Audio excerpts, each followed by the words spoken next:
12वी आणि 10वी परीक्षा 11 तारखेपासून आपल्याकडे संपूर्ण राज्यामध्ये सुरू होत आहे.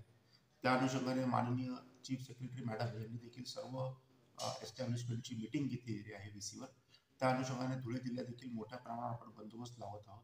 त्याच्यामध्ये A, B, C असे 3 कॅटेगरी आपण सेंटर्स चेक केलेले आहेत. त्याच्यामध्ये A कॅटेगरी ही अतिशय सिरियस आहे. असे आपण 23 सेंटर्स जे आहेत ते 12वीसाठी काढलेले आहेत आणि 12 सेंटर्स असे 10वीसाठी काढलेले आहेत. आपण यावेळी मोठ्या प्रमाणात ड्रोनचा देखील वापर करणार आहोत. प्रत्येक सेंटरच्या बाहेर आपण एक व्हिडिओ कॅमेराची व्यवस्था करत आहोत की जेणेकरून ते सगळं रेकॉर्डिंग होईल. आणि केंद्र शासनाचा 2024 मध्ये नवीन ऍक्ट आलेला आहे. त्यानुसार देखील आपण गुन्हे दाखल करण्याची तजवीज ठेवलेली आहे. आपण ठिकठिकाणी RCP देखील नेमण्यात येणार आहे. आपण आपल्या ज्या 12 टनाच्या पोलीस वाहनं आहेत त्या देखील आपण नेमण्यात आलेल्या आहे आणि 800 होमगार्ड आपल्याला नव्यानं प्राप्त झालेले आहेत ते देखील संपूर्ण आपण डिस्ट्रिक्टमध्ये डिप्लॉयमेंट करत आहोत.